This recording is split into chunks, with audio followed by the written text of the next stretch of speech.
Lundi 14 décembre, jour J, c'est le jour J pour le tirage au sort de la Coupe du Monde 2023. Ce tirage au sort qui va donc lancer un événement majeur à venir dans notre pays. Le journal du rugby Midi Olympique se devait de vous faire vivre évidemment cet événement. On va vous le faire vivre en direct, on va vous le faire vivre dans les coulisses. Ce tirage au sort, il sera effectué, on l'a écrit évidemment ce matin dans les colonnes de Midi Olympique, par 6 personnalités représentant l'art à la française. On aura évidemment l'acteur Jean Dujardin qui a été oscarisé pour ce magnifique film The Artist. On aura le photographe Yana Arthus Bertrand. On aura le créateur Christian Louboutin, plus connu probablement de la jante féminine pour ses semelles rouges, pour ses talons à aiguilles que tout le monde connaît à travers le monde. On aura également la danseuse étoile Alice Renavant. On aura l'architecte Jean-Michel Villemotte. Ce sont donc ces 6 personnalités qui auront la lourde charge de tirer les petites boules pour le tirage au sort de cette Coupe du Monde 2023. On rappelle les dates brièvement. Coup d'envoi de cette compétition, ce sera le 8 septembre 2023 avec un match d'ouverture au Stade de France auquel participera probablement le 15 de France, et la finale, toujours au Stade de France, ce sera le 21 octobre 2023. On évoquera évidemment les stades de la compétition et tous les éléments de cette Coupe du Monde 2023 à venir. Avec nous pour en parler, on a évidemment plusieurs intervenants à la rédaction de Midi Olympique. C'est le monsieur statistique, c'est celui qui va nous livrer un petit peu tous les détails des nations qui seront tirées au sort successivement. C'est Romain Lafont. Salut Romain. Salut Arnaud, salut à tous. On aura évidemment avec nous Jérémy Fada, c'est lui qui suit l'actualité du 15 de France depuis de nombreuses saisons. Il attend ce tirage avec impatience et probablement un petit peu de trouille. On va en parler avec lui. Salut Jérémy. Salut Arnaud, salut à tous. Mais on va se tourner directement vers notre rédacteur en chef Emmanuel Massicard. Manu, tu es en direct du Palais Brognard, là où va se dérouler ce tirage au sort. Est-ce que tu peux nous parler? On est maintenant à 13 minutes du début de cette cérémonie. Est-ce que tu peux nous parler un petit peu de l'ambiance et nous dire si le président de la République, Emmanuel Macron, est déjà arrivé? Ouais, justement. Salut Arnaud, bonjour à tous. Il vient juste d'arriver à l'instant. Là, il est rentré par une porte dérobée qui donne juste en face de l'AFP, l'agence France Presse. C'était la dernière personnalité à être arrivée. Il était en compagnie de la ministre des Sports, Roxana Maracineanu, accueilli par Claude Haché. C'est la dernière personnalité qui a rejoint la salle. Désormais, tout le monde il y a à peu près 80 à 100 personnes sont réunies dans l'enceinte du Palais de Brognard. Allez, on a quelques minutes avant le début de ce tirage au sort que tout le monde attend. On imagine que tout le rugby français est devant son petit écran pour poursuivre ce tirage au sort. On va vous présenter brièvement les enjeux de ce tirage au sort. On va évidemment détailler les différents chapeaux. Vous le savez, les nations ont été réparties sur 5 chapeaux. Le chapeau numéro 1 avec évidemment les cadors de ce jeu, l'Afrique du Sud, la Nouvelle-Zélande, l'Angleterre et le Pays de Galles. Le chapeau numéro 2 avec la France, l'Irlande, l'Australie et le Japon. Le chapeau numéro 3 avec l'Écosse, l'Argentine, les Fidji et l'Italie. Le chapeau numéro 4, on sait évidemment que tous les pays ne sont pas encore qualifiés. 12 places restent à attribuer. On aura donc l'Océanie 1, l'Europe 1, l'Amérique 1, l'Asie 1. Et puis dans le chapeau numéro 5, l'Afrique numéro 1, l'Europe numéro 2, l'Amérique numéro 2 et le vainqueur du dernier tournoi de qualification qui se déroulera quelques mois avant le début de la compétition. Les places à attribuer, on va en parler avec toi Romain, c'est toi qui vas nous donner un petit peu les dernières infos sur le mode opératoire pour obtenir cette qualification. Est-ce que tu peux nous dire un petit peu comment ça va se dérouler pour ces 8 places à attribuer? Oui, donc Arnaud, comme tu l'as dit, chapeau 4, l'Océanie 1, ça sera le plus simple, ça sera soit les Samoa, soit les Tonga qui se joueront au cours d'une double confrontation, donc pour distribuer ce billet. L'Europe 1, ça sera le vainqueur du tournoi B en cumulant le tournoi 2021 et tournoi 2022 pour que tout le monde joue à domicile contre tout le monde. L'Amérique 1, ça sera la finale entre le vainqueur du tournoi nord-américain et le tournoi sud-américain. Donc on peut imaginer les États-Unis, le Canada ou l'Uruguay. Ensuite, l'Asie-Pacifique 1, ça sera sûrement le perdant du duel Samoa-Tonga qui affrontera ensuite le vainqueur de la conférence asiatique, mais il ne devrait pas y avoir de soucis pour les Samoa ou les Tonga. Voilà pour le chapeau 4. Alors, dans le chapeau 5, on voit que l'Afrique peut encore qualifier une équipe pour cette compétition. L'Europe également, est-ce que tu peux nous en dire un peu plus? Oui, donc pour l'Afrique, ça sera aussi simple. Ça sera le vainqueur de la compétition africaine qui aura lieu en 2022. Donc, selon toute vraisemblance, ça devrait être la Namibie qui part avec quelques longueur d'avance sur ses concurrents que sont le Kenya, l'Algérie, la Côte d'Ivoire, qui sont ambitieuses mais qui ne sont pas encore en mesure de rivaliser avec la Namibie.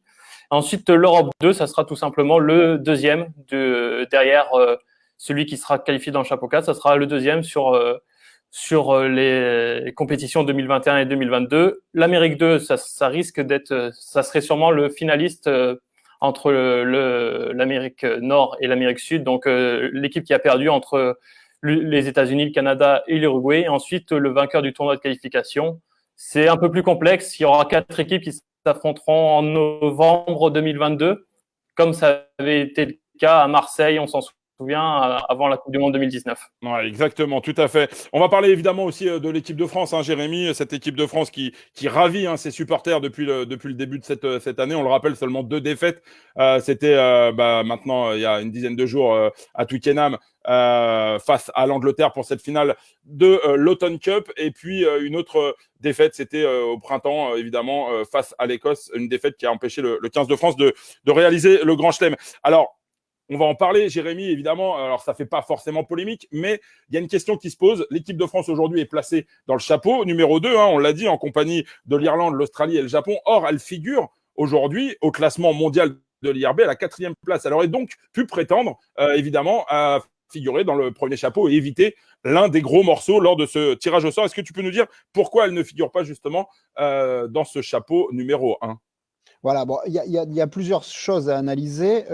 Déjà, bon, le contexte, on le sait, a été un petit peu particulier ces derniers mois. Aujourd'hui, ce tirage au sort, il a lieu 3 ans avant la Coupe du Monde. Certes, c'est long et il y a beaucoup de choses qui peuvent se passer.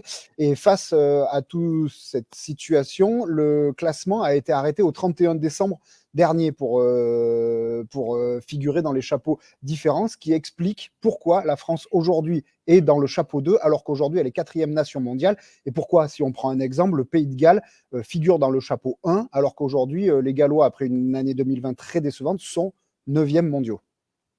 Ouais, effectivement, c'est une information importante. Donc, on va évidemment se projeter ensemble, hein, Jérémy, sur ce tirage au sort. Je vous le rappelle, vous pouvez retrouver toutes ces informations dans les colonnes de Midi Olympique parues ce matin dans tous les bons kiosques de France et également en digital depuis hier soir. Il y a plusieurs scénarios qui se profilent. Il y a évidemment le scénario idéal avec une poule que tu vas nous détailler. Puis, il y a ce qu'on appelle traditionnellement la poule de la mort. J'aimerais que tu nous en dises un peu plus parce que, évidemment, l'équipe de France va forcément se retrouver dans une poule où on aura à affronter ou l'Afrique du Sud, qui, on le rappelle, est championne du monde en titre, ou la Nouvelle-Zélande, qui est évidemment l'épouvantail de cette compétition, qui est favori chaque année, même quand les résultats sont un peu en deçà des espérances néo-zélandaises. Il y aura l'Angleterre et le Pays de Galles, qui est peut-être le pays, on va dire, un peu plus accessible, sans manquer respect à nos amis gallois, parce que cette année, le 15 de France de Fabien Galtier a battu à 2 reprises ce Pays de Galles. Dis-nous un petit peu, quel serait le tirage idéal, Jérémy ?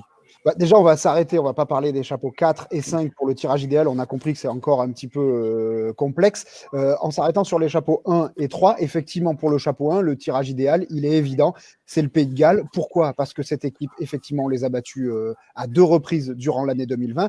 C'est une équipe qui n'a que 3 victoires sur l'année 2020, 2 contre l'Italie, 1 contre la Géorgie. On a compris quand même qu'il y a une sorte de fin de cycle qui s'est créée avec l'arrêt de Warren Gatland et Wayne Pivac, qui a succédé à Gatland, a du mal à réamorcer un cycle d'une équipe vieillissante. Donc ça, c'est le tirage idéal. En ce qui concerne le chapeau 3, le tirage idéal, c'est pas une grande surprise, ce serait l'Italie plutôt que les Fidji, que l'Argentine, par exemple, ou que l'Écosse, parce que l'Italie, c'est une nation qui reste le chiffre assez éloquent sur 9 défaites d'affilée, qui est en chute libre depuis ces derniers mois.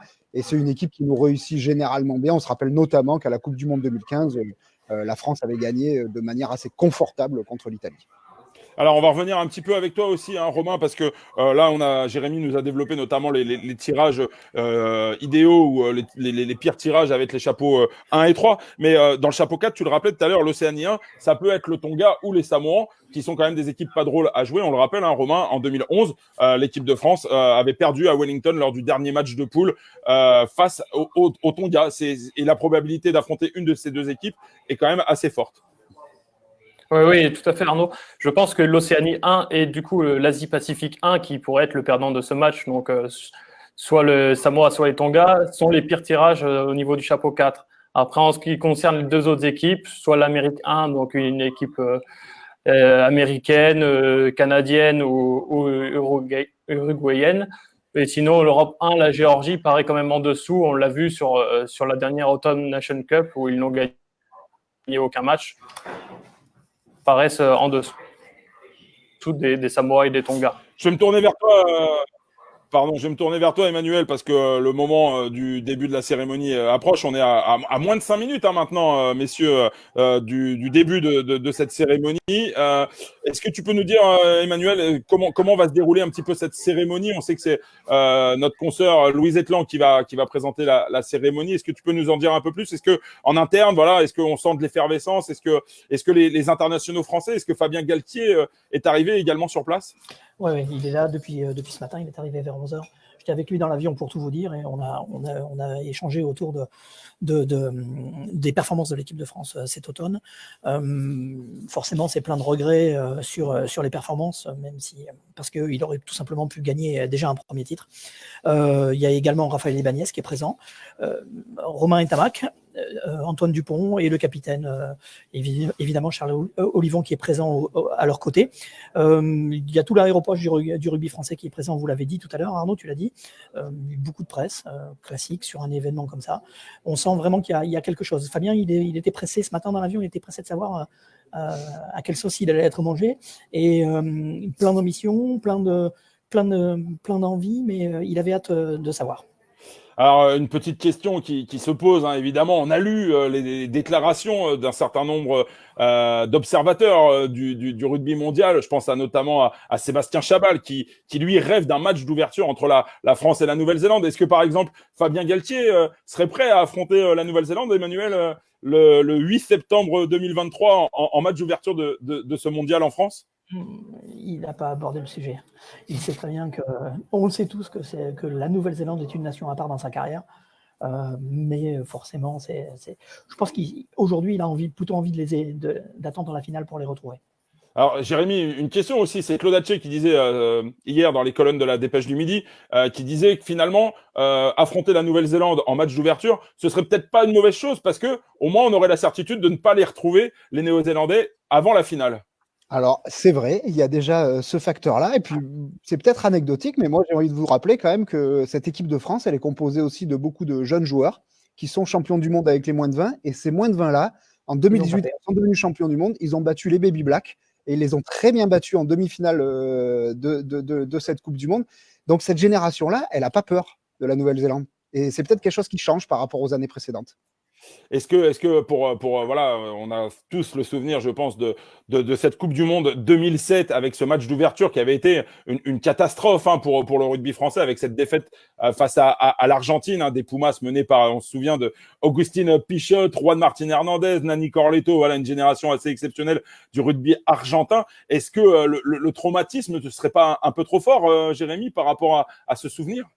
Alors, l'autre différence qu'il peut y avoir, c'est que si on devait affronter les Blacks d'entrée et perdre, bon, tu perdrais contre la meilleure nation mondiale. Et je vous rappelle que l'Afrique du Sud, l'année dernière, est devenue championne du monde après avoir perdu contre la Nouvelle-Zélande en match de poule. Je crois que perdre contre la Nouvelle-Zélande, ça n'a pas les mêmes conséquences que perdre contre une autre nation. C'est vrai, c'est tout à fait vrai. Juste un petit mot, Romain, on va revenir vers toi pour le détail de ce tirage au sort. Est-ce que tu peux nous dire, est-ce qu'on tire d'abord les poules du chapeau 1, du chapeau 5? Comment ça va se passer? Est-ce que tu sais un petit peu comment ça va se dérouler? Alors, ça va être assez simple. On va d'abord tirer le chapeau 5, puis le chapeau 4, le chapeau 3, le chapeau 2 et enfin les têtes de série, donc la Nouvelle-Zélande, l'Afrique du Sud, l'Angleterre et le Pays de Galles. Donc, on va commencer par le chapeau 5, donc soit l'Afrique 1, Europe 2, Amérique 2 et le vainqueur du tournoi de qualification. Donc, il faudra attendre. Ouais, Manu, tu voulais intervenir, une petite précision. La salle vient de s'allumer. Nous, on est juste à côté. On est dans une salle juste à côté. Donc, dans quelques minutes, ça va commencer. Les premiers clips sont diffusés. Romain, pour compléter ton propos, je pense que l'équipe de France sera tirée en première, non?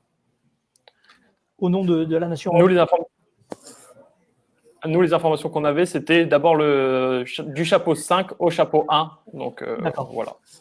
Bon, juste une petite précision, évidemment, avant le tirage au sort. Bill Beaumont, qui sera, lui, en visioconférence depuis Londres, va intervenir pour ouvrir la cérémonie. Claude Haché va également intervenir. Claude Haché, on le rappelle, hein, c'est le directeur de France 2023. Alors qu'on voit sur les écrans, évidemment, les arrivées il y a quelques instants de tout l'aéropage tricolore avec Charles Olivon, Romain Ntamak, Antoine Dupont.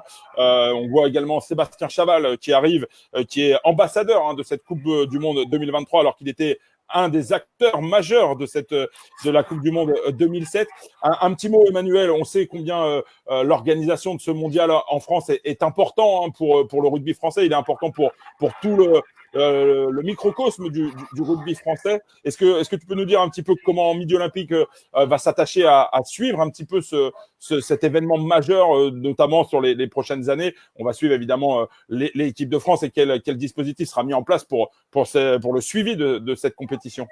Pour avoir connu 2007, Arnaud, tu y étais, c'est un événement majeur qui se profile pour le rugby français, tout simplement. Pendant 3 ans, on va parler de rugby plus qu'on n'en a jamais parlé. Ça sera l'occasion dans tous les territoires, parce que toutes les régions françaises qui sont embarquées dans le projet France 2023 vont communiquer autour du rugby. On va sentir, il y a déjà un élan qui est en train de naître autour de l'équipe de France. Ça va se confirmer. Nous, Midol, Rugby Rama, sur tous nos supports, il va falloir notre mission sera d'accompagner le développement de ce sport et de raconter dans tous les territoires, auprès des professionnels, mais comme des amateurs, tous les événements qui vont être créés autour de ce mondial. L'enjeu, franchement, il est majeur. En 2007, on avait gagné quasiment 300 000 licenciés sur 2 ans. On en avait perdu autant très très rapidement. Il faudra que cela, on les gagne. Et il faudra que demain, cette Coupe du Monde nous permette de réimplanter le rugby dans tous les territoires et qu'il joue enfin un rôle majeur dans la société française. On va revenir évidemment aussi sur l'engouement populaire, alors qu'on revoit sur les images de la cérémonie, les images de 2007, où on voyait cet engouement populaire autour de l'équipe de France. On ne va pas revenir évidemment sur la Chabalmania, qui avait ravi toutes les ménagères de moins de 50 ans, évidemment. Cette Coupe du Monde en France, elle doit fédérer. Emmanuel, tu l'as dit, Jérémy, et on l'a dit, et Bernard Laporte le répète en permanence, ça passe évidemment par les résultats de l'équipe de France. On a vu avec cette année 2020 une équipe de France qui ravit de nouveau ses supporters, qui gagne enfin. On a l'impression qu'il y a une génération qui n'a jamais été aussi prometteuse. Qu'est-ce qu'on peut attendre de cette équipe de France? Il y a un tournoi là maintenant qui se profile. On a vu qu'il y avait un réservoir étonnamment assez large, avec ses dernières performances, notamment contre l'Italie et contre l'Angleterre, avec des joueurs qui n'avaient pas encore été capés. Aujourd'hui, Fabien Galtier a un réservoir donc très large. Qu'est-ce qu'on a en droit d'attendre de cette équipe de France? Est-ce que tu peux nous dire, toi qui es au cœur un petit peu du réacteur du rugby français avec le suivi de l'équipe de France, est-ce que tu peux nous dire quelles sont les tendances? Est-ce que Fabien Galtier va continuer avec l'équipe qu'il avait mis en place dès le début de son mandat, ou est-ce que justement il va élargir avec les joueurs qu'on a pu voir émerger lors des 2 dernières rencontres? Déjà, les espoirs, ils étaient grands autour de cette équipe de France après la Coupe du Monde, parce qu'on savait qu'il y avait une nouvelle génération qui était en train d'émerger. Là où on peut être en droit d'être surpris, c'est de voir ces Bleus atteindre un tel niveau aussi vite, malgré le manque d'expérience au niveau international. On l'a vu sur le tournoi Destination, on l'a vu sur ce dernier match aussi contre l'Irlande qui a eu lieu à l'automne. Fabien Galtier sait qu'il peut compter sur des talents exceptionnels, et maintenant il sait aussi qu'il peut compter sur un réservoir assez large. Les habitudes de Galtier, c'est pas forcément de changer énormément. Il a répété qu'il voulait amener justement ces jeunes joueurs à un degré de maturité suffisant pour 2023. Pour ça, il faut leur donner beaucoup de sélection. Donc on peut imaginer qu'il ne va pas bouleverser ses compositions d'équipe dans les mois à venir. Par contre, ce qu'il sait maintenant, c'est qu'il va pouvoir mettre d'autant plus de concurrence, et que le moindre joueur qui va passer au travers 2 ou 3 fois, désormais, il a quelqu'un qui pousse derrière, et ça aura au moins servi à ça, les victoires contre l'Italie. Et cette défaite, en tout cas ce match nul sur le temps réglementaire en Angleterre, qui a des apparences de victoire pour nous. À la question... Je vais vous couper juste parce que ça y est, la cérémonie commence. A commencé il y a quelques instants. Il y a Louise Etland, donc la présentatrice de cette cérémonie, qui vient d'accueillir le président de la République, Emmanuel Macron. Évidemment, on ne peut pas vous donner un petit peu les tenants et les aboutissants, mais une discussion s'est engagée entre Emmanuel Macron et Louise Etland. On va continuer ensemble. Emmanuel, je vais te redonner la parole d'ici quelques minutes, juste pour vous dire que la Coupe du Monde, évidemment, est en bonne place durant cérémonie du tirage au sort. Nous aussi, au Midi Olympique, on a cette Coupe du Monde. Elle date de 2007. Elle est avec nous. On espère évidemment la conserver longtemps. En tout cas, on espère la remporter en 2023 pour tout le rugby français parce que je crois qu'on en a bien besoin. Oui, pardon, Emmanuel, je t'ai coupé. Tu voulais ajouter? Juste que, pour en avoir discuté encore une fois avec lui ce matin, Fabien Galtier a conscience qu'un groupe s'est élargi, mais il n'est pas surpris par ça. Il dit ne pas être surpris par ça. Il est persuadé que le réservoir est là, que le potentiel de jeunes est présent et que tout dépendra de la conjoncture entre le cadre sportif, l'exigence et la richesse humaine. Aujourd'hui, il a ouvert son groupe, comme vous l'avez dit, comme tu l'as dit, Jérémy. On en reviendra sans doute à un groupe plus expérimenté sur le tournoi. Jérémy, justement, allez, on va continuer un peu parce qu'on voit que le président Macron est très bavard et que le tirage n'a toujours pas démarré. On va parler un peu, on va se projeter sur ce tournoi destination. On l'a évoqué. Est-ce que tu peux nous redonner un petit peu le programme de cette équipe de France dans le tournoi des destinations à venir? Alors, je t'avoue que je ne l'ai pas en tête tout de suite comme ça. Tu te rappelles, toi, Arnaud, par qui on démarre On démarre par l'Italie, me semble-t-il. J'allais dire, j'avais peur de dire une bêtise. On va démarrer par l'Italie, ce qui est quand même plutôt une bonne nouvelle. Aujourd'hui, l'Italie est un adversaire largement à notre portée et va peut-être nous mettre, j'allais dire, en orbite pour la suite du tournoi où l'objectif, là, il ne faut pas le cacher, il sera de remporter ce tournoi. Je vous rappelle qu'on l'a perdu le précédent pour une histoire de goal average avec l'Angleterre. Fabien Galtier, il n'a pas caché qu'il voulait des titres au plus vite parce que cette équipe, elle a besoin aussi de gagner des titres. On est passé tout proche sur le tournoi, on est passé tout proche sur l'Automne Nation Cup. Il va falloir aller assez vite remporter ce tournoi pour affirmer les ambitions à venir. Très rapidement, Galtier aurait pu avoir 2 titres cette année, dès sa première année. En 2 matchs, il perd le tournoi destination et puis l'Automne Cup. Oui, donc il faut quand même souligner la rapidité. Je crois que c'est Yann Delegue qui disait dans les colonnes de Midi Olympique qu'il ne pensait pas Fabien Galtier être aussi performant si rapidement. Il faut au moins lui rendre ça à Fabien Galtier. Il a su remettre l'équipe de France sur l'échiquier du rugby international. Et justement, Jérémy, Romain, peut-être que l'un de vous deux peut nous éclairer. On sait qu'il y a eu une bataille, une guéguerre entre la Ligue et la Fédération française de rugby quant à la mise à disposition des internationaux français. On sait qu'il y a 2 nouvelles négociations qui sont en cours. Je crois que Midi Olympique, dans les colonnes de Midi Olympique, on s'est fait écho justement de ces négociations. Où est-ce qu'on en est? Est-ce que Fabien Galtier a bon espoir ou non d'avoir ces 42 joueurs pour le début du tournoi destination? Bon, je vais peut-être répondre un petit peu là-dessus. Il faut y aller avec des pincettes parce que comme toute négociation, ça peut changer d'un jour à l'autre. Fabien Galtier a émis le souhait, évidemment, de bénéficier encore de ces 42 joueurs pour s'entraîner parce qu'il y tient pour ces fameuses séances à haute intensité. On sait que ça a été assez âpre les dernières discussions. Là, il y a eu un premier rendez-vous la semaine dernière qui s'est plutôt bien passé selon des informations. Voilà, tout le monde a envie de jouer le jeu. Les managers de clubs sont associés aux discussions. Il y a eu des positions fermes de certains clubs qui disaient après tout la convention elle limite 31 joueurs sur 8 semaines. Donc voilà. Il est clair que ça ne sera pas juste 31 joueurs, ça va être plus que ça. Est-ce qu'on ira jusqu'aux 42 joueurs? Ce n'est pas certain. On entend aussi parler de certains entraîneurs qui seraient prêts à lâcher 36, 37 ou 38 joueurs à Fabien Galtier pour qui ensuite il compose avec quelques moins de 20 ou quelques joueurs de France 7 pour avoir ses 42 et qui seraient associés aux discussions. Aujourd'hui, alors, il va y avoir un autre nouveau rendez-vous un soir dans la semaine, certainement en début de semaine, mais nous pourra certainement confirmer. On a l'air de se diriger vers un compromis entre le staff de l'équipe de France et le staff des clubs. Mais attention, encore une fois, on prend des pincettes, ça peut aller dans un sens ou dans l'autre. L'idée, c'est que 31 joueurs sur 8 semaines, c'est la certitude pour les clubs de récupérer des joueurs très fatigués et qui auront besoin de repos. Donc, les clubs sont plutôt enclins à effectivement lâcher plus de joueurs pour avoir davantage de roulement. Et le chiffre autour de 35 risque de convenir à tout le monde. Ça va être un gentleman agreement entre les deux parties. Alors, la cérémonie, le tirage au sort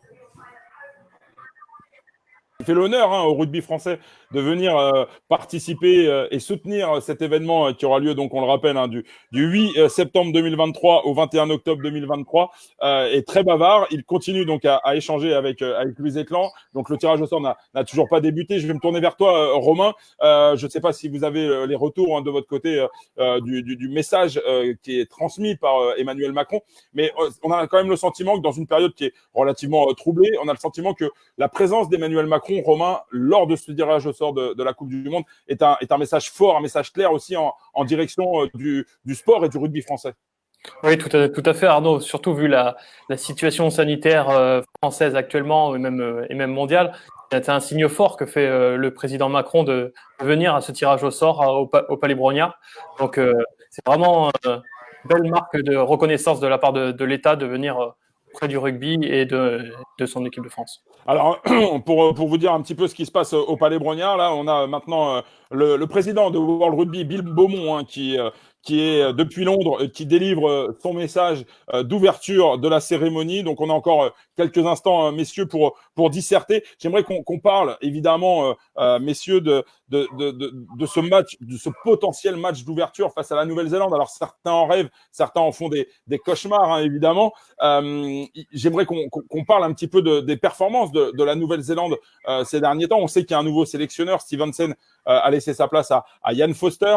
On sait aussi que cette équipe néo-zélandaise, elle est en construction. On a vu ses récentes performances dans le Tri-Nation, hein, puisque l'Afrique du Sud n'a pas participé à la compétition. On a vu qu'elle avait perdu contre les Pumas. Jérémy, est-ce que tu peux nous dire un petit peu où est-ce qu'elle se situe aujourd'hui, cette équipe néo-zélandaise? Parce que elle fait peur, mais en même temps, elle n'a jamais paru aussi abordable, en tout cas à l'instant T.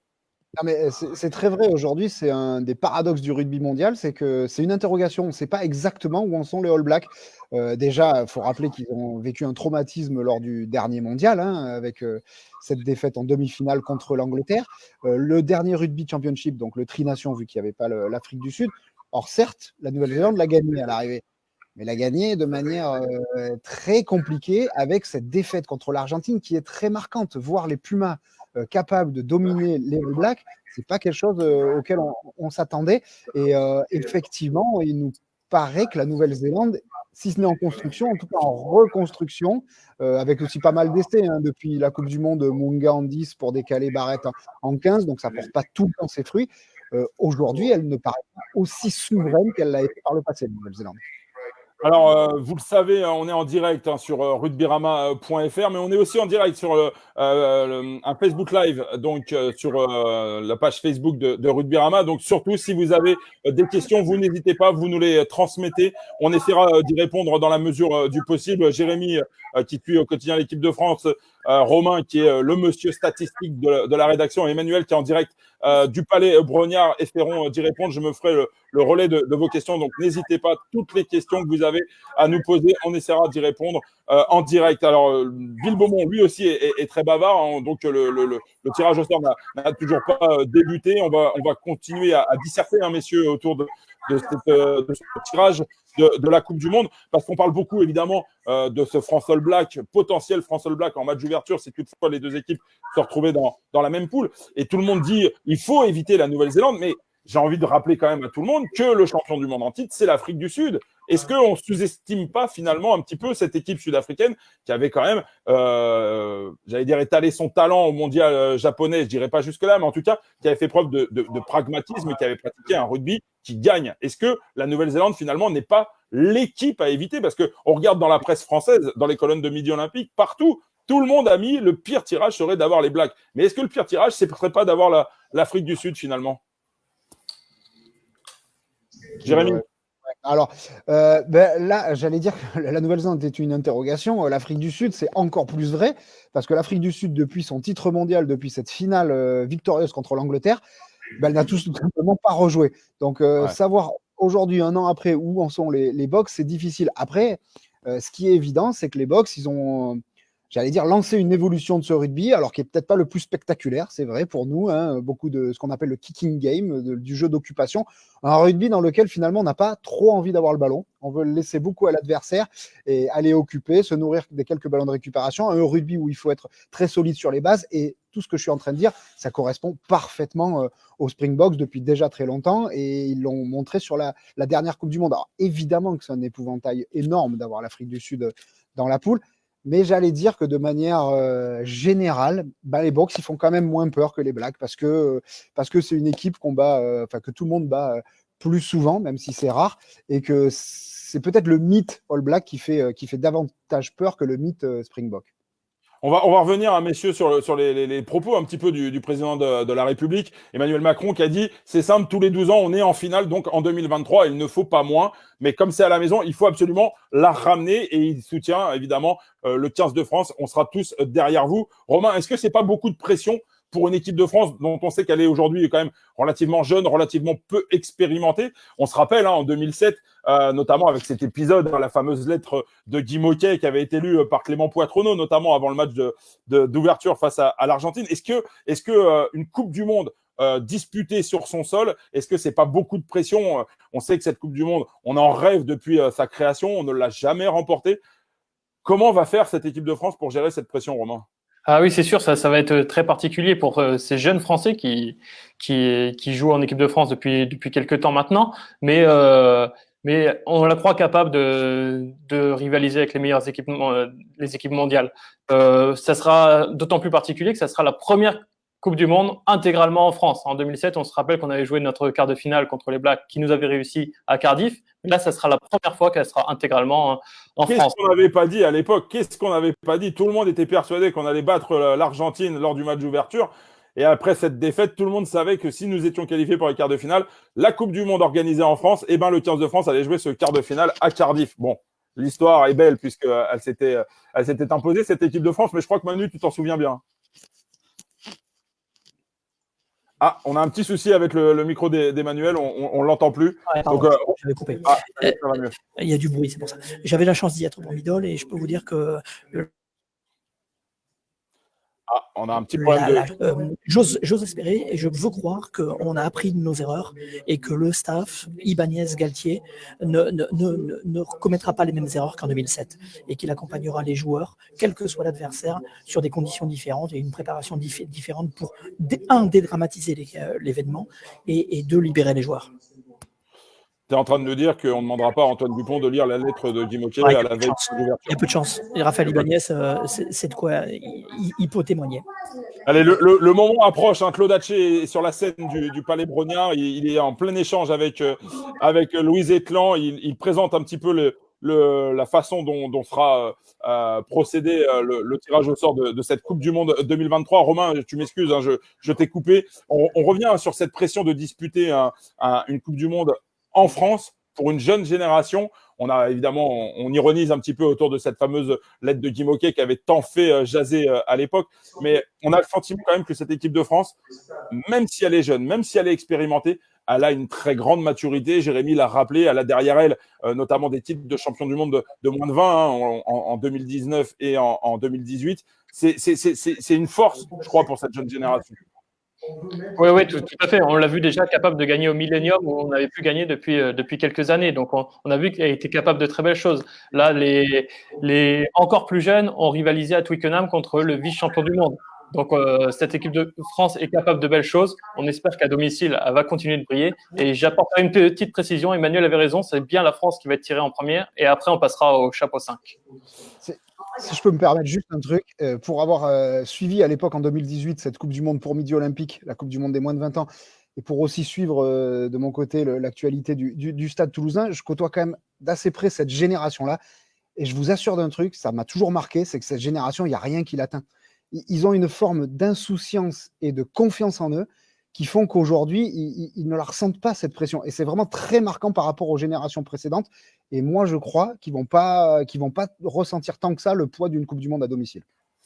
Allez, je vous le rappelle, on est ensemble pour vivre le tirage au sort de la Coupe du Monde 2023, un événement qui lance évidemment cet événement. On est là pour en parler. Pour l'instant, Claude Haché, le directeur de France 2023, est sur scène avec Louise Etlan et il explique un petit peu la façon dont le tirage au sort va se dérouler. Le tirage au sort qui devrait pas tarder maintenant à démarrer. On est encore en attente évidemment de l'apparition des personnalités qui ont été désignées, hein, je vous le rappelle. Ces personnalités, on compte parmi elles notamment l'acteur Jean Dujardin, qui est un grand fan de rugby, le photographe Yann Arthus Bertrand, le créateur Christian Louboutin, la danseuse étoile Alice Renavant et l'architecte Jean-Michel Villemotte. Ce sont ces 6 personnalités qui auront donc la lourde charge de procéder au tirage des boules et à la répartition des équipes dans les différentes poules. On rappelle, le format avec cette Coupe du Monde à 20 équipes réparties dans 4 poules.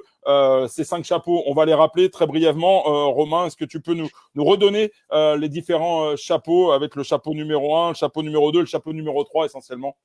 Alors, dans le chapeau numéro 1, il y aura l'Afrique du Sud, tenante du titre, la Nouvelle-Zélande, l'Angleterre et le Pays de Galles. Chapeau 2, donc celui de l'équipe de France, mais aussi du Japon, de l'Australie et de l'Irlande. Et enfin, le chapeau 3, l'Écosse, l'Argentine, les Fidji et l'Italie. Et pour ceux qui restent à déterminer, chapeau 4, Océanie 1, Europe 1, Amérique 1, Asie-Pacifique 1 et chapeau 5, Afrique 1, Europe 2, Amérique 2 et vainqueur du tournoi de repêchage qui aura lieu en novembre 2022. Alors, on l'a dit, on va procéder à ce tirage au sort aujourd'hui, mais on ne saura pas encore aujourd'hui dans quel stade se dérouleront les différentes rencontres. Je crois que c'est au mois de février qu'on connaîtra exactement l'attribution de chaque match par stade. Peut-être qu'on peut évoquer ensemble les différents stades qui vont accueillir cette Coupe du Monde. Jérémy, évidemment, les 9 stades, je vais les citer. Il y a Bordeaux, il y a Lille, il y a Lyon avec le Groupama Stadium, il y a Marseille avec le stade Vélodrome qui assurera notamment une demi-finale. Non, je dis une bêtise. C'est les demi-finales, je crois, auront lieu au Stade de France. Il y a Nantes, il y a Nice, et évidemment le Stade de France qui accueillera aussi le match d'ouverture. Saint-Étienne et Toulouse. Toulouse qui est visiblement, on le lisait dans la dépêche du Midi, une petite déception puisque le petit Wembley, comme on le surnomme, n'a pas la capacité suffisante pour accueillir les matchs de l'équipe de France. Oui, c'est vrai, mais alors, si on revient un petit peu en arrière, je vous rappelle qu'il y a quelques temps de ça, Toulouse n'était même pas certain d'accueillir des matchs de la Coupe du Monde. Voilà, ça a été des discussions âpres, assez longues. Donc aujourd'hui, ne pas avoir de Coupe du Monde à Toulouse, c'est vrai que ça aurait fait bizarre quand même pour le public en général, le grand public surtout. Donc finalement, Toulouse quand même accueillera des matchs de la Coupe du Monde et c'est déjà une bonne nouvelle pour notre sport et pour le public toulousain. Alors attention, parce que je crois que les choses sérieuses vont bientôt démarrer. On vient de voir à l'écran l'ensemble des sélectionneurs par visioconférence. On a vu évidemment Fabien Galtier, on a vu Pivac, le sélectionneur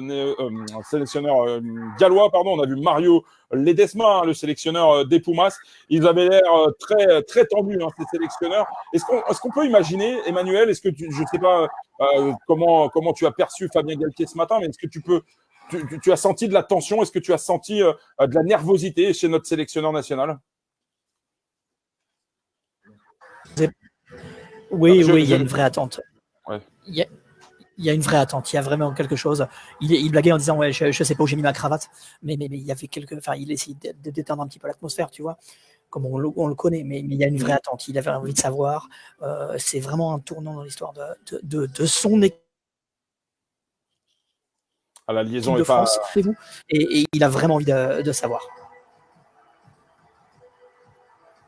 Ouais, justement, on parle un petit peu de la tension qui règne chez les sélectionneurs. On les a vus à l'écran là pendant que toutes les nations sont présentées en images sur la scène du Palais Brognard. On voit l'Australie et l'Irlande, voilà, avec les dernières performances de chacun des pays. Et je crois qu'après cette diffusion, cette présentation de chacune des équipes qualifiées déjà pour le mondial 2023. On le rappelle, pour l'instant, elles sont au nombre de 12. Il reste 8 places à attribuer. On en a parlé avec Romain. On va bientôt donc pouvoir assister au tirage au sort. Un petit mot, messieurs, quand même, sur le choix du comité d'organisation France 2023 qui a décidé de mettre en avant l'art à la française, le choix d'aller chercher des personnalités aussi emblématiques finalement que celles de Jean Dujardin, Jean-Michel Wilmotte, Christian Louboutin, Yann Arthus Bertrand. Bon ou mauvais choix, messieurs? Il n'y a pas de hasard, Arnaud. Depuis le début, Claude Haché dit que cette Coupe du Monde sera réussie si on dépasse le cadre sportif et si on laisse un héritage. La France a de vraies richesses au niveau de la culture, au niveau de l'art, au niveau de la gastronomie. Et je trouve que c'est très intelligent de mêler des gens qui viennent de la société civile et qui sont souvent extérieurs au rugby. C'est un vrai message fort et c'est là l'ensemble de la réussite de la Coupe du Monde. Alors ça y est, j'ai l'impression qu'on commence à procéder au tirage au sort. On voit les chapeaux qui commencent à apparaître à l'écran avec une présentation des chapeaux, notamment 4 et 5 avec l'Amérique 3, l'Europe 3. On voit Alors, je vous cache pas, on avait prévu normalement un tirage au sort qui devait démarrer à 12h30. Visiblement, il va falloir qu'on meuble un petit peu entre nous. Pour parler grossièrement, il va falloir qu'on meuble un petit peu pour attendre le verdict des boules. Pour l'instant, on voit à l'écran effectivement les présentations des différentes cérémonies. Alors, Emmanuel, peut-être qu'il y a un petit temps d'avance au Palais Brognard avec la liaison télé. Dis-nous un petit peu où est-ce qu'on en est sur la scène du Palais Brognard. Très intensement, à tirer la poule de l'équipe de France. Et on devrait connaître dans 10 minutes. Est-ce qu'on sait qui aura la lourde responsabilité, quelle est la personnalité, quelle est la personne donc parmi les 6 qui procédera, qui aura la lourde responsabilité de procéder au tirage au sort de la poule de l'équipe de France? Non, pas encore. Pas encore. Donc on va avoir une surprise. On voit Louise Etlan qui est magnifique à l'écran, qui procède à la présentation de ces poules. On les voit, voilà, en tout cas pas de ces poules, pardon, de ces chapeaux. Le chapeau 1, le chapeau 2, le chapeau 3, le chapeau 4 et le chapeau 5. Alors, juste un mot, Romain, on va revenir avec toi parce que je ne sais pas si certains qui nous regardent ont pris l'émission en cours. Peut-être revenir sur les raisons pour lesquelles on procède si tôt au tirage au sort. Je crois savoir que Claude Haché aurait aimé dans un premier temps le faire plus tôt, mais il y a aussi une logique commerciale. On sait que les places seront mises en vente dès le mois de mars. Oui, tout à fait. Comme tu dis, Arnaud, les places seront mises en vente dès le mois de mars pour devancer un peu les Jeux Olympiques qui vont mettre les Jeux Olympiques 2024 qui auront aussi lieu en France, qui devraient avoir des places disponibles un peu plus tard dans l'année 2021. Donc, c'était avant tout commercial pour mettre en vente les places. Ouais, donc si vous nous regardez et que vous avez envie évidemment d'acheter des places pour cette Coupe du Monde, je vous le rappelle, les premiers packages seront mis en vente au mois de mars. Vous pourrez, je crois, acheter des packs selon les stades, mais aussi selon les équipes, un peu sur le même principe, Emmanuel, que ce qui s'était passé notamment en 2007. Oui, exactement. Je te coupe, Arnaud, ça va démarrer. C'est Jean Dujardin qui va commencer à l'écran. Jean Dujardin, est-ce qu'il va porter chance à l'équipe de France? Jean Dujardin, on le rappelle, acteur oscarisé pour The Artist, probablement l'un des acteurs français les plus populaires, en tout cas récompensé notamment à Hollywood pour ce magnifique film The Artist. On le voit là à l'écran, tout beau, tout sourire. Jean Dujardin, qui, on le sait, est un passionné de rugby. Il nous avait accordé à Midi Olympique il y a quelques années une très belle interview. Il est notamment le parrain d'une association avec l'ancien sélectionneur du 15 de France, Marc Lièvremont.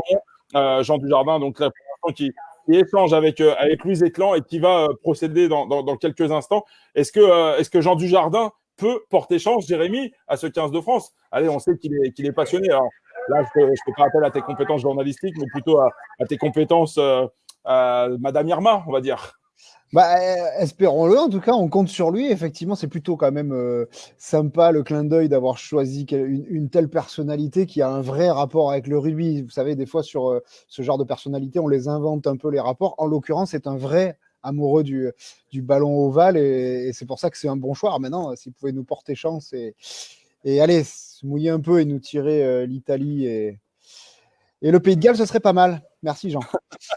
Ouais, on va attendre un petit peu encore, quel que soit de toute façon le tirage, évidemment, cette équipe de France.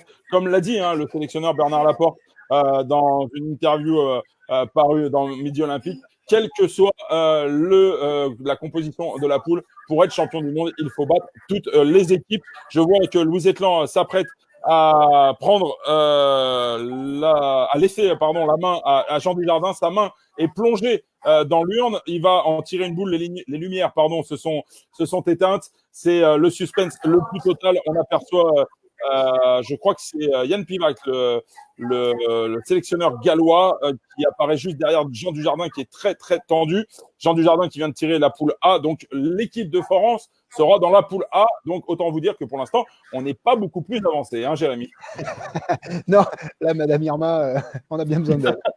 Voilà, on sait juste que l'équipe de France sera dans la poule A. Maintenant, on va, je pense, déterminer les équipes que l'équipe de France affrontera, à moins que peut-être on tire peut-être l'équipe qui apparaîtra dans dans la poule B ou dans la poule C ou la poule D. Je ne vous cache pas qu'on est un petit peu dans le flou et dans l'incertitude. Hein. Pour l'instant, on a simplement les images, on n'entend pas Louis Etlan pour pas avoir de parasites, pour que vous puissiez entendre nos commentaires. Jérémy, un mot. Tirage au sort, pour l'instant, évidemment, qui laisse en suspens la suite à venir. On rappelle, hein, possibilité d'avoir l'Afrique du Sud, la Nouvelle-Zélande, le Pays de Galles, l'Angleterre dont on a très peu parlé. L'Angleterre que l'équipe de France a battue, hein, on le rappelle, c'était au cœur de l'hiver dans le tournoi Destination.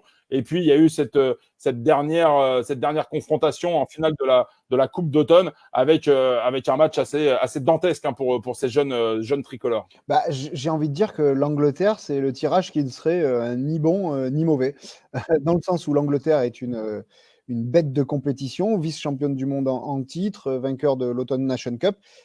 Mais au vu de l'année 2020, c'est une nation qui nous fait quand même moins peur, qu'on a battu de belle manière au Stade de France, qu'on a été à 2 doigts de battre à Twickenham avec une équipe largement remaniée. C'est une équipe qui est quand même un peu plus vieillissante que l'équipe de France. Attention, je mets des pincettes. Donc, on a tendance à croire sur les 3 prochaines années, notre marge de progression est plus grande que celle du 15 de la Rose. Alors, le tirage au sort, pour l'instant, est toujours en attente. On a Louis Etlan qui vient d'accueillir une personnalité. Il s'agit, je crois, de Jean-Michel Villemotte, l'architecte, si je dis pas de bêtises. Peut-être que vous pouvez me dire, parce que j'ai une petite coupure d'image. Tout à fait, c'est ça. C'est l'architecte, voilà, c'est Jean-Michel Villemotte, donc qui va procéder à la suite du tirage. Un tirage qui va être visiblement très très long, messieurs. Hein. J'espère que vous avez un petit verre d'eau avec vous, surtout derrière votre écran. Si vous êtes sur la page Facebook de Rugbyrama, n'hésitez pas à nous poser vos questions. On va essayer d'y répondre. Il y a Baptiste qui est derrière son écran qui va nous relayer vos questions et on essaiera d'y répondre en suivant. Voilà, tirage au sort. Qui démarre avec Jean-Michel Villemotte. Dans la poule de l'équipe de France, nous aurons donc l'Africa 1. Romain, est-ce que tu peux nous dire l'équipe africaine numéro 1 qui a donc été tirée dans le chapeau numéro 5? Est-ce que tu peux nous dire quels sont les potentiels adversaires de l'équipe de France, cette Afrique numéro 1? C'est assez simple pour l'Afrique, donc ça sera le vainqueur de la Coupe d'Afrique 2022, la Rugby Africa Cup 2022. Donc la Namibie part favorite de cette compétition. Après, il faudra se méfier du Kenya, mais aussi de l'Algérie et de la Côte d'Ivoire, qui sont les nations émergentes du continent africain. Bon, alors sans manquer de respect à ces nations, on sait que probablement pour l'équipe de France, ça ne sera pas un danger majeur. Juste pour vous dire que les autres boules du chapeau numéro 5 viennent d'être tirées. L'Europe 2 sera donc placée dans la poule B.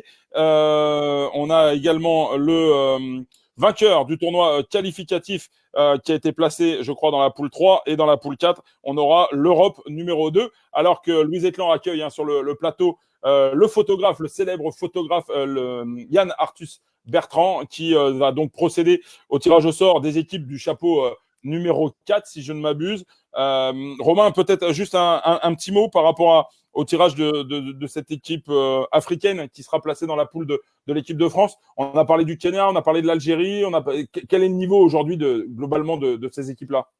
C'est un bon tirage, on va dire, pour l'équipe de France, sans dénigrer ces équipes africaines. C'est quand même un ton en dessous. À part l'Afrique du Sud, c'est quand même un continent qui souffre encore, même si on voit notamment l'Algérie avec des joueurs qu'on connaît bien qui évoluent dans le championnat de France. C'est une compétition qui monte en puissance, mais ils ont encore du mal. Et à part le Kenya sur la scène de rugby à 7, mais sinon, après, ils ne devraient pas trop avoir de soucis par rapport à ces équipes-là. On a échappé notamment, je crois, à l'Europe 2, qui aurait pu être un morceau un peu plus élevé. On aurait pu avoir, alors peut-être pas la Géorgie qui risque de se qualifier au titre d'équipe européenne numéro 1, mais dans les équipes numéro 2, je pense notamment à la Russie, dont on sait que la fédération envisage peut-être de se porter candidate à l'organisation d'un prochain mondial et dont on sait que elle met beaucoup de moyens sur le développement de son équipe nationale. Voilà, on a échappé par exemple à ce genre d'équipe, non? Oui, la Russie et même l'Espagne, hein. France-Espagne aurait pu être sympa quand on sait que l'Espagne aurait pu se qualifier pour la dernière Coupe du Monde, mais avec toutes les péripéties qu'ils ont eues sur leur match en Belgique, ils n'ont pas pu y participer. Donc des équipes comme ça, comme la Roumanie aussi, qui est une habituée de Coupe du Monde. Donc Alors attention, Yann Arthus Bertrand qui procède, les lumières viennent de s'éteindre au tirage donc du chapeau numéro 4 avec la première boule qui sort et on va connaître donc l'équipe qui sera placée dans la poule A. Ce sera Amérique numéro 1. Romain, est-ce que tu peux nous en dire un peu plus quelle équipe peut se retrouver derrière cet intitulé Amérique numéro 1? Alors, ce sera tout simplement le vainqueur de la double confrontation entre le vainqueur du tournoi d'Amérique du Nord contre le vainqueur du tournoi d'Amérique du Sud. Donc, possiblement les États-Unis ou le Canada contre l'Uruguay qui part grand favori en Amérique du Sud. Ouais, donc une belle opposition pour l'équipe de France, qui, si toutefois elle devait aussi affronter l'Argentine, aurait un fort accent latino dans cette poule. Oui, tout à fait. Et puis l'Uruguay qui a été une des belles surprises du dernier mondial, avec notamment son demi de mêlée qui évolue à Castres maintenant, Santiago Arata, qui avait battu les Fidji, on s'en souvient tous. Les Fidjiens, quand on a annoncé possiblement la surprise de la Coupe du Monde 2019, avaient été surpris par ces Uruguayens. Allez, la suite, c'est l'Asie-Pacifique qui sera dans la poule B, l'Europe numéro 1 dont on pense que ça pourrait être la Géorgie, Romain, je parle sous ton contrôle, et l'Océanie 1 qui sera placée dans la poule D. Voilà pour les chapeaux 4 et 5. Messieurs, j'ai envie de vous dire que la tension commence à être un peu plus forte. On va aborder le tirage du chapeau numéro 3 et c'est Christian Louboutin. Si j'ai vu furtivement à l'écran, il me semble que c'est Christian Louboutin qui va procéder à ce tirage au sort. Alors, il chausse magnifiquement bien ses dames, pourvu qu'il chausse bien l'équipe de France en tirant ce chapeau numéro 3. On le rappelle, Romain, s'il te plaît, la composition de ce chapeau numéro 3. Alors, il y aura l'Écosse, 7e nation mondiale actuellement, l'Argentine, 8e, les Fidji, 11e, et l'Italie, qui paraît comme l'équipe la plus faible de ce chapeau, 14e nation mondiale actuellement. Jérémy, on est bien d'accord. Là, sur ce chapeau numéro 3, les équipes à éviter à tout prix l'Argentine et l'Écosse. À mon sens, l'Argentine surtout, quand on voit le Rugby Championship qu'ils viennent de faire avec la victoire contre la Nouvelle-Zélande et 2 matchs nuls contre l'Australie. L'Écosse également. On a perdu quand même dans le tournoi destination contre l'Écosse, Jérémy. Absolument, je dis l'Écosse aussi parce qu'on sait aussi que c'est une nation qui est capable d'élever son niveau de jeu et qui a quand même quelques joueurs exceptionnels comme Stuart Hogg ou Johnny Gray. Donc les deux nations, mais quelque part, le tirage un peu imprévisible, ça serait les Fidji quand même, parce que certes, ça peut paraître pas mal sur le papier, mais quand on voit l'effectif fidjien et qu'on se dit que Vern Cotter, il a 3 ans pour polir un peu cette sélection, ça peut faire peur aussi quand même. Ouais, il faut espérer que cette équipe d'ailleurs puisse rejouer rapidement des rencontres. On rappelle que pendant la Coupe d'automne, malheureusement, 2 de ces rencontres avaient été annulées pour cause de Covid. Emmanuel, sur place, comment est l'ambiance ? L'ambiance, elle est bizarre. Il n'y a pas beaucoup de bruit dans la salle de presse. On voit à l'écran. Vous avez vu la poule ? Gregor Townsend. On voit Mario Ledesma avec un petit sourire crispé. Vern Cotter, comme d'habitude, très stressé. On va le savoir maintenant. C'est l'Italie qui sera dans la poule de l'équipe de France. Ça se profile plutôt pas mal, Jérémy. Malheureux. Monsieur Louboutin. Merci. On l'avait dit, il chausse magnifiquement bien ses dames. Il chausse l'équipe de France plutôt pas mal. Alors, dans la poule B, ce sera donc l'Écosse, dont on ne sait pas encore quel sera l'adversaire principal dans cette poule B. On l'a dit, le tirage au sort se procède d'abord du chapeau numéro 5 jusqu'au chapeau numéro 1. On remonte tranquillement. On va revenir évidemment avec toi, Romain. Est-ce que tu peux nous parler un petit peu des performances récentes de l'Italie ? Je crois que Jérémy disait que l'Italie restait sur 9 défaites consécutives. Oui, tout à fait. 9 défaites consécutives. Une nouvelle cuillère de bois lors du dernier tournoi. Et 6e de cette Coupe d'automne des Nations où ils ont juste gagné un match par forfait contre les Fidji.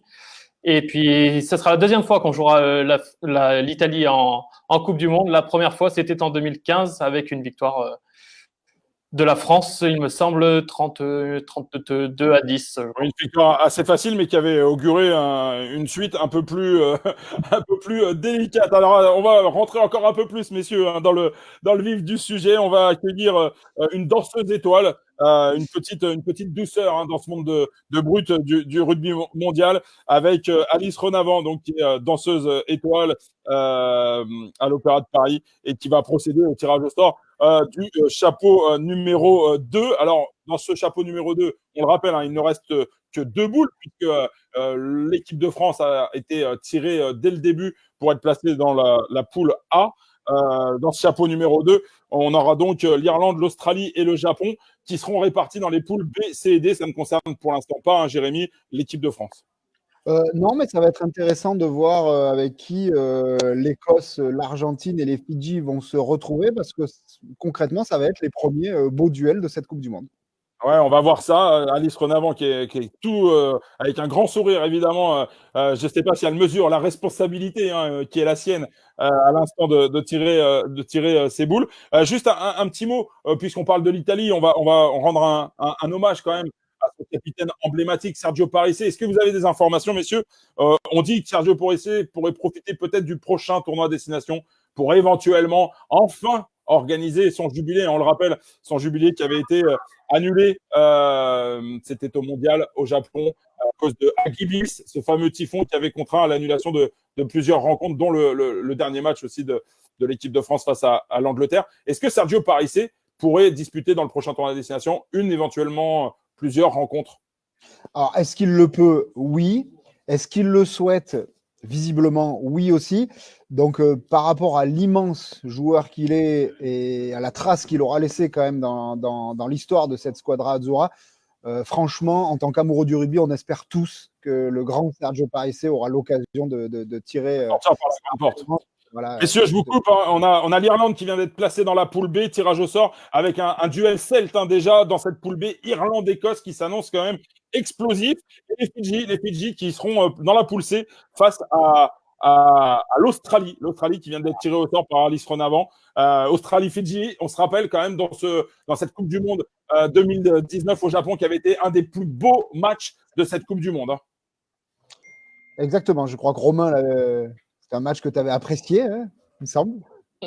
Oui, tout à fait. C'est deux équipes qui ont l'habitude maintenant de se retrouver en Coupe du Monde australien et fidjien. Ça va être intéressant de voir cette confrontation. On peut noter aussi que les Écossais ont évité le Japon. Je pense qu'ils en avaient envie. C'est eux qui les avaient éliminés de la dernière compétition. Donc, c'était un vrai traumatisme, un vrai séisme hein, pour le coup, pour le rugby écossais. Et juste pour conclure sur le tirage au sort de ces deuxièmes équipes, ces équipes du chapeau numéro 2, c'est donc avec l'Argentine, on aura le Japon, une belle affiche aussi, un petit peu entre guillemets exotique. Quand on sait la performance, on le rappelle, hein, le Japon qui a été quart de finaliste de la dernière Coupe du Monde, un peu pas la surprise générale parce qu'on l'espérait quelque part, on voulait que cette équipe soit en mesure de bouleverser un petit peu la hiérarchie. Elle avait réussi à sortir l'Écosse et elle avait malmené hein, en quart de finale son adversaire également. Je ne sais pas si vous en souvenez, messieurs. Ouais, absolument. Mais j'allais dire que dans le sillage du mandat d'Eddie Jones qui avait opéré lors de la Coupe du Monde 2015, les Japonais avaient réussi quand même à continuer leur évolution avec en vue de ce mondial 2019. Aujourd'hui, la grande question, c'est est-ce qu'ils vont parvenir à continuer à construire, à progresser sur l'échiquier mondial? C'est plutôt une bonne nouvelle de les voir progresser parce qu'au moins on internationalise encore plus notre sport. Bon, messieurs, on va définitivement être dans le dur. Là, c'est Guy Savoie qui vient d'arriver sur le plateau, qui va procéder au tirage du chapeau 1. Donc, ça y est, on y a droit. Angleterre, Pays Je vous annonce les Blacks. Ça y est. On a les Blacks. Ouais. Aïe. Alors, on en parle depuis le début de cette retransmission. France-Nouvelle-Zélande, c'est probablement le match d'ouverture le 8 septembre 2023. France-Nouvelle-Zélande, c'était le rêve de Sébastien Chabal, c'était un des rêves de Claude Hatché, l'organisateur, le patron du comité d'organisation de la Coupe du Monde. La Nouvelle-Zélande dans la poule de l'équipe de France. Jérémy, un premier commentaire? Il ne faut pas faire la fine bouche. On va avoir un match absolument exceptionnel pendant cette Coupe du Monde. Quelque part, tous les amoureux de rugby rêvaient de voir le 15 de France défier les All Blacks sur un événement majeur. Au moins, ça aura lieu et ça aura au moins le mérite de vite lancer la compétition et de vite lancer l'aventure des Bleus. Et puis on va se dire une chose quand même, c'est que les Blacks, lors du tirage au sort, la seule équipe qui veulent absolument à chaque fois éviter, c'est le 15 de France. Donc si on pouvait leur réserver une petite surprise.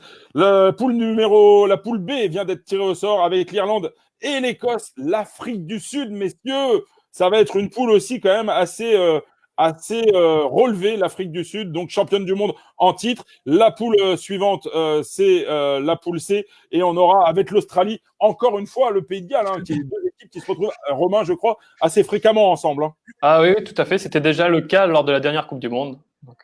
Donc c'est deux équipes. Et à noter aussi que dans la poule de la France, la Nouvelle-Zélande et l'Italie se retrouvent une nouvelle fois. Ce sera la 7e fois qu'ils vont se jouer en poule de Coupe du Monde. Les Italiens doivent être contents. Ouais. Et la dernière poule, donc l'Angleterre, le vice-champion du monde en titre, qui sera placé donc dans la poule du Japon et de l'Argentine. Allez, Emmanuel, tu es sur place. L'effervescence, comment a été accueilli un petit peu par l'assistance, le tirage au sort de l'ogre néo-zélandais dans la poule de l'équipe de France? C'est marrant parce que quand Guy Savoie a plongé la main qu'il a remué les boules, là, il n'y avait plus un seul bruit dans la salle. Tout le monde s'est tué.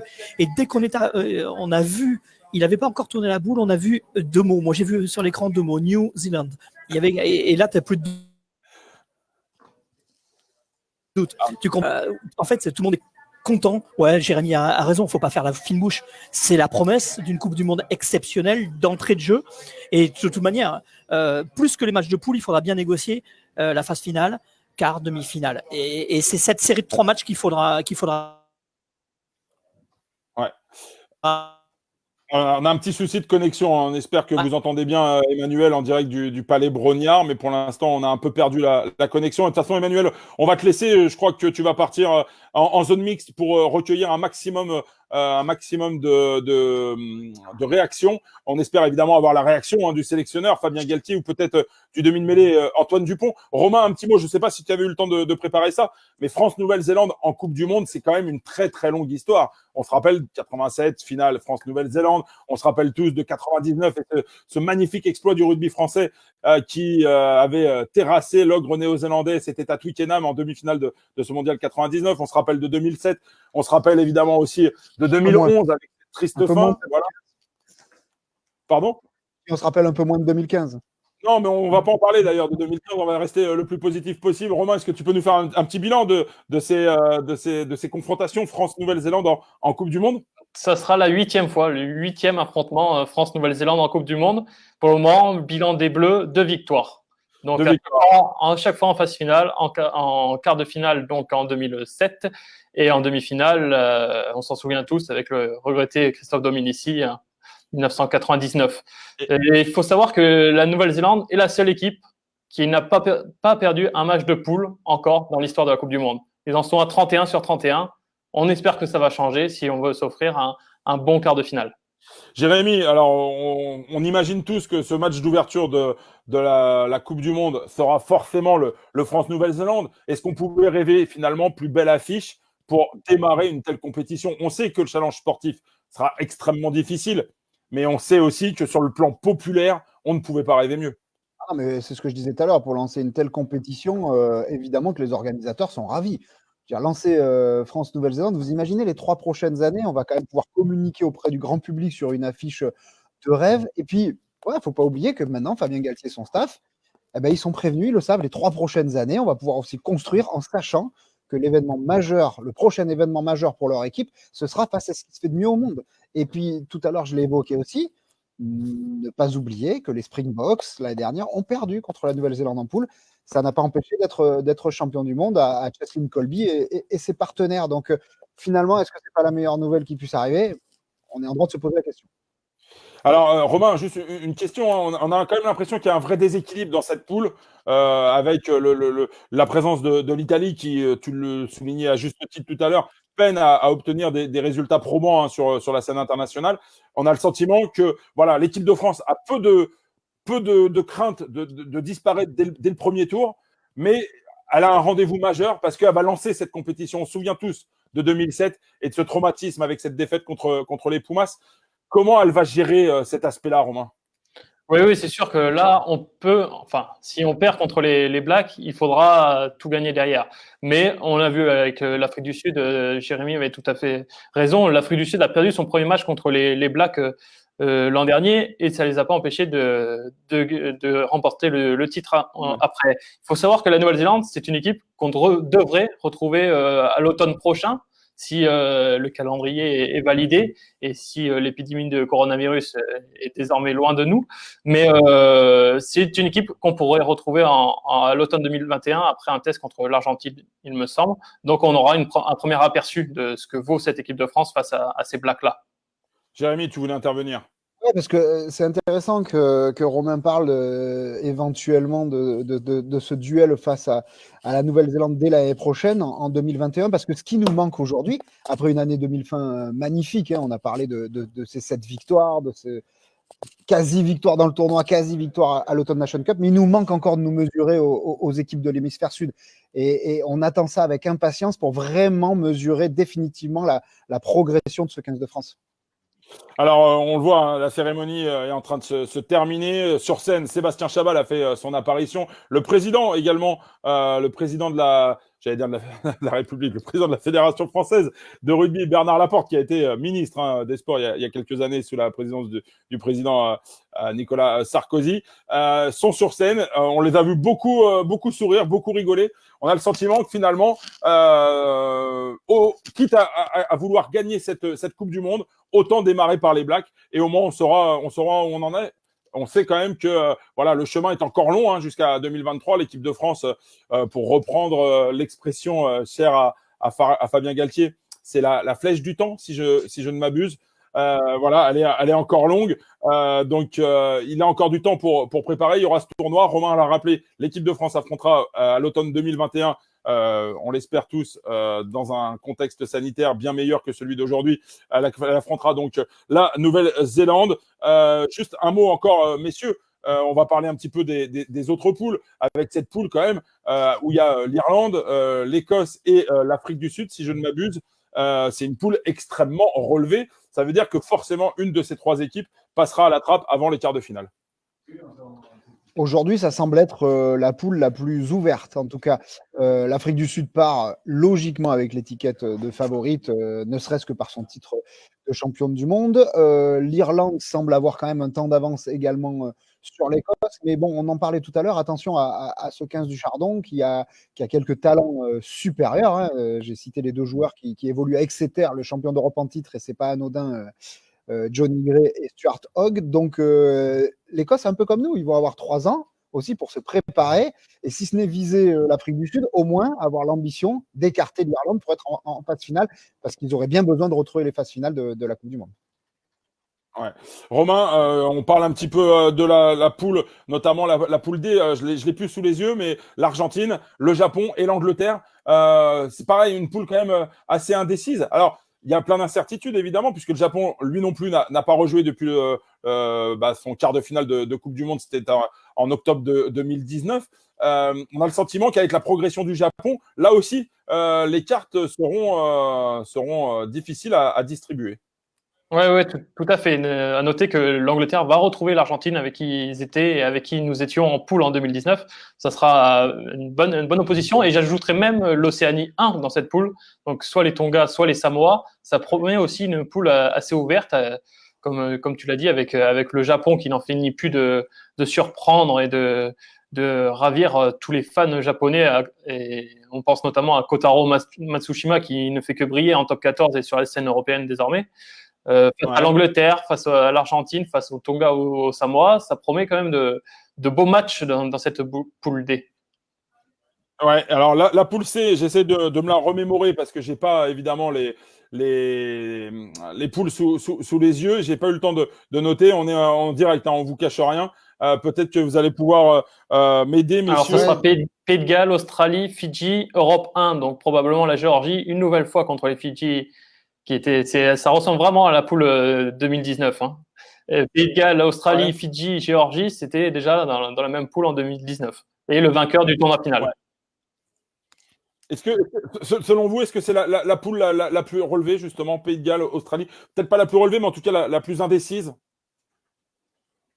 Oui, Romain oui, je trouve quand même que c'est la plus ouverte, comme disait Jérémy, pour reprendre son terme, c'est la plus ouverte. On a vu la Géorgie qui a joué contre les Fidji et contre le Pays de Galles lors de cette dernière Coupe d'automne des Nations, qui n'était pas ridicule. Ils ont pas non plus ramassé contre les Gallois. Il me semble qu'ils ont perdu que 19-0.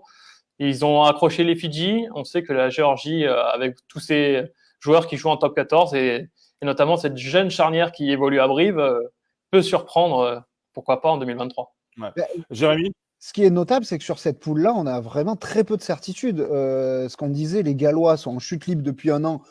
Allez savoir où ils en seront dans 3 ans. L'Australie, c'est pareil, ils nous apportent quand même moins de garanties aujourd'hui que la Nouvelle-Zélande ou que l'Afrique du Sud. Et les Fidji, sincèrement, le jour où cette équipe va trouver une vraie consistance, quand on voit les qualités, alors on parle souvent des 3 quarts, mais même devant, quand même, il y a 2-3 joueurs exceptionnels, je pense à Ayato, à Mata ou à Nakarawa. On dit quand même que c'est une équipe qui peut se hisser à l'image du Japon au niveau quasiment des meilleurs mondiaux. Donc effectivement, cette poule, elle est pleine d'incertitudes.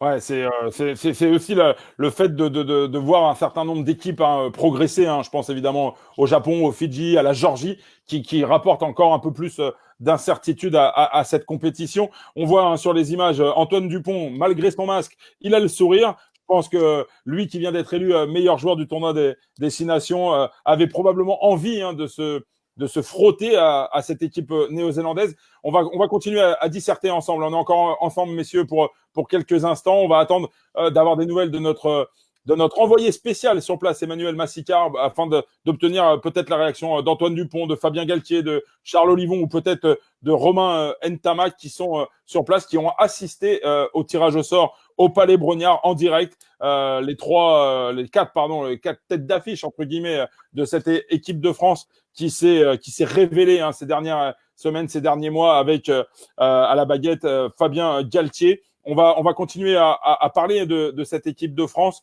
On l'a dit, la flèche du temps, on en a parlé avec toi, Jérémy. On sait qu'il reste trois tournois des 6 nations avant l'ouverture de cette compétition. Comment cette équipe de France va aborder les prochaines échéances? Comment elle va continuer à grandir? Fabien Galtier dit que pour ça, il faut absolument gagner des titres. Et tous les observateurs s'accordent à dire qu'il faut absolument gagner des titres pour acquérir un maximum d'expérience. Il faut gagner des titres, il faut aussi augmenter sensiblement le nombre de sélections des joueurs. On est parti de très bas sur ce plan-là.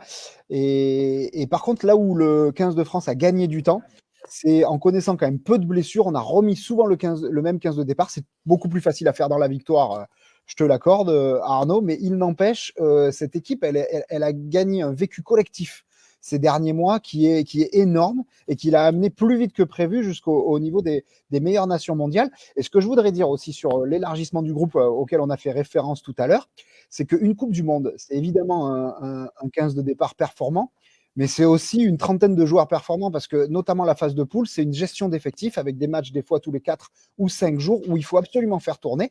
Et la très bonne nouvelle d'avoir un réservoir beaucoup plus large, c'est que quand on va affronter peut-être donc du coup une nation africaine, mais même d'autres nations censées être moins fortes, comme par exemple l'Italie évidemment, savoir qu'on peut compter sur des réservistes qui sont quasiment au niveau des titulaires, c'est l'assurance de garder une dynamique positive. Et vraiment, dans une Coupe du Monde, c'est très, très, très, très important. Surtout qu'on l'a vu lors de cette dernière Coupe d'automne des Nations, on a joué contre l'Italie avec une équipe, a priori, pas de titulaire. Et on avait réussi à battre les Italiens qui se présentaient quand même avec leurs meilleurs éléments. Donc, oui, c'est comme tu dis, Jérémy, c'est vraiment de bon augure pour la suite de cette équipe de France. Alors, je vous le rappelle, vous qui suivez cette retransmission en direct sur rugbyrama.fr et qui suivez à travers le live Facebook. Si vous avez des questions, vous n'hésitez pas, vous nous les posez, on se chargera d'y répondre. Si vous avez des remarques, je demande également à Baptiste, à Aurélien de nous faire passer toutes les remarques pertinentes de nos internautes, de ceux qui nous regardent, afin qu'on puisse en disserter avec Jérémy et Romain. Je vous rappelle qu'on attend toujours les réactions en direct. Emmanuel Massicard est parti à la recherche du sélectionneur Fabien Galtier, en espérant qu'il aura le sourire, Fabien, pour qu'il puisse nous parler un petit peu de ses premières impressions devant le tirage au sort de cette poule A. Je le rappelle, la poule A, donc composée de la Nouvelle-Zélande et de l'Italie, les principaux concurrents de cette équipe de France dans ce mondial 2023. Je rappelle les dates, le coup d'envoi le 8 septembre et finale. On espère tous évidemment que le 15 de France y sera. Ce sera le 21 octobre, toujours au Stade de France. Messieurs, un petit mot encore sur. Il y a une poule qu'on n'a pas trop évoquée. C'est la poule du Pays de Galles, pardon, avec l'Australie et si je dis pas de bêtises, le Pays de Galles, l'Australie et les Fidji. Le Pays de Galles qui semble marquer le pas. Romain, on en a parlé tout à l'heure avec le nouveau sélectionneur Pivac qui tarde à prendre la main sur cette équipe. On a le sentiment que cette équipe peine un petit peu à trouver ses marques. L'équipe de France l'a battue 2 fois cette année. Est-ce que cette équipe galloise peut se retrouver en danger dans une poule avec l'Australie et les Fidji? Oui, c'est sûr elle peut se retrouver en danger, surtout qu'on sait que les Gallois n'aiment pas trop jouer les équipes du Pacifique dans l'histoire, que ce soit les Samoa, que ce soit les Fidji plus récemment. C'est une équipe qui n'aime pas trop ces nations-là du Pacifique, mais on sent surtout que cette équipe galloise, elle est en fin de cycle, comme disait Jérémy tout à l'heure. Halloween Jones est toujours là, et quand on voit que c'est un peu le taulier du pack, on se dit qu'il y a pas trop de relève derrière. On voit les jeunes qui sont prometteurs. Louis Riz-Zamit qui a du mal encore qu'on annonçait comme une bombe atomique, qui a du mal à se faire une place dans ce cas de départ. George North qui commence à être un peu vieillissant aussi. Donc c'est vraiment une équipe galloise en fin de cycle. Alors, un petit mot, évidemment, il y a des questions d'internautes sur la page Facebook de Rugbyrama. Il y a Benoît qui nous demande, messieurs, quels sont les potentiels adversaires de l'équipe de France en quart de finale? C'est vrai que c'est une bonne question. C'est quelque chose qu'on n'a pas abordé. Donc, l'équipe de France est placée dans la poule A. Selon que l'équipe de France finira premier ou deuxième, est-ce que on connaît déjà les potentiels adversaires de l'équipe de France en quart de finale? Je ne suis pas sûr, ou alors c'est un oubli de ma part, mais je ne crois pas qu'on connaisse la poule avec laquelle on devrait croiser. Si c'est la B, ça sera soit l'Afrique du Sud, soit l'Irlande, soit l'Écosse. Ouais. Mais je n'en suis pas certain. D'accord. Pour l'instant, on n'a pas encore les classes, enfin pas les classements, pardon, les tableaux qui permettront de déterminer les oppositions en quart, demi et en finale évidemment. En tout cas, la phase finale, pour l'instant, le tableau de la phase finale n'est pas encore connu. Mais si on va attendre encore un petit peu, voir si notre envoyé spécial sur place, Emmanuel Massicard, est en mesure de nous fournir quelques réactions, en tout cas de nous dépeindre un petit peu l'ambiance dans le camp français. On voit au micro évidemment de nos confrères de TMC que Bernard Laporte, Antoine Dupont, Romain Ntamak se succèdent pour donner leurs premières impressions. Pour l'instant, messieurs, ils ont tous le sourire. Il faut dire qu'on va retrouver l'Italie. Et l'Italie, petite anecdote, n'a jamais passé les poules. Donc, on espère que ça va continuer et que les Français ne... On leur souhaite à nos amis italiens, mais effectivement, pour le coup, si on devait choisir, on préférerait que l'équipe de France puisse accéder quand même au quart de finale. En tout cas, ils ont le sourire. Si on ne parvient pas à retrouver notre envoyé spécial, Emmanuel Massicard, au Palais Brognard, on va évidemment pas tarder à rendre l'antenne. Je vous rappelle juste quelques informations. La mise en vente des places pour la Coupe du Monde, ce sera au mois de mars. Au mois de mars, vous pourrez donc commencer à acheter des packages pour les stades, des packages pour les équipes selon vos envies. Si vous souhaitez voir, par exemple, tous les matchs à Toulouse, ce sera possible. Si vous souhaitez suivre les matchs uniquement de l'équipe d'Argentine ou l'équipe d'Irlande, ce sera également possible. Tout ça sera expliqué très prochainement dans les colonnes de Midi Olympique. Une information également, on connaîtra dès le mois de février, Romain, je parle sous ton contrôle, l'attribution des différentes rencontres dans les stades, les 9 stades de la Coupe du Monde. C'est bien ça, hein, Romain? Oui, tout à fait. Tout le calendrier va être dévoilé courant février, ainsi que du coup le match d'ouverture. Donc, on a hâte de savoir si on va vraiment jouer la Nouvelle-Zélande comme Claude Haché le souhaite, ou si on va préférer jouer l'Italie ou une nation africaine, ou peu importe. On verra ça courant février. Allez, messieurs, je vais quand même vous titiller un petit peu. Vous êtes des spécialistes de rugby. Vous allez me donner un petit pronostic. Qui va sortir vainqueur de cette poule? Écoutez, moi, sincèrement, comme je le disais tout à l'heure, pour avoir suivi de près cette génération, je la crois vraiment capable de hissée sur le toit du rugby mondial et je la pense vraiment capable aujourd'hui de battre les All Blacks, surtout avec 3 ans de travail devant nous. Donc, je vais être chauvin et je vais miser un petit billet sur les Bleus. Bon, Allez. et Romain? Allez, moi je vais faire un petit destin à la sud-africaine. On perd contre la Nouvelle-Zélande, mais on gagne la finale, ça ira très bien. Ce sera un magnifique scénario, en tout cas, pour tenir tout le monde en haleine. Voilà, messieurs, ça fait un peu plus d'1 h 15 que nous sommes en direct sur Rugby Rama. C'était une première. J'espère que vous serez indulgents avec nous. On recommencera évidemment ce genre d'opération très rapidement. Merci à Adrien, à Baptiste et à toute l'équipe technique qui a assuré ce direct sur rugbyrama.fr. Vous retrouvez évidemment toutes les analyses, tous les commentaires de ce tirage au sort vendredi dans les colonnes de Midi Olympique. Pour les plus pressés, c'est dès maintenant. Rendez-vous sur rugbyrama.fr et sur midiolympique.fr. Le mondial 2023 est lancé. Rendez-vous désormais le 8 septembre 2023 pour ce match d'ouverture. Ce n'est pas officiel, mais je mettrai bien une petite pièce. On aura le droit à un joli haka et un match France-Nouvelle-Zélande. En attendant, on se retrouve très vite sur rugbyrama.fr. Bonne journée. Salut. Salut.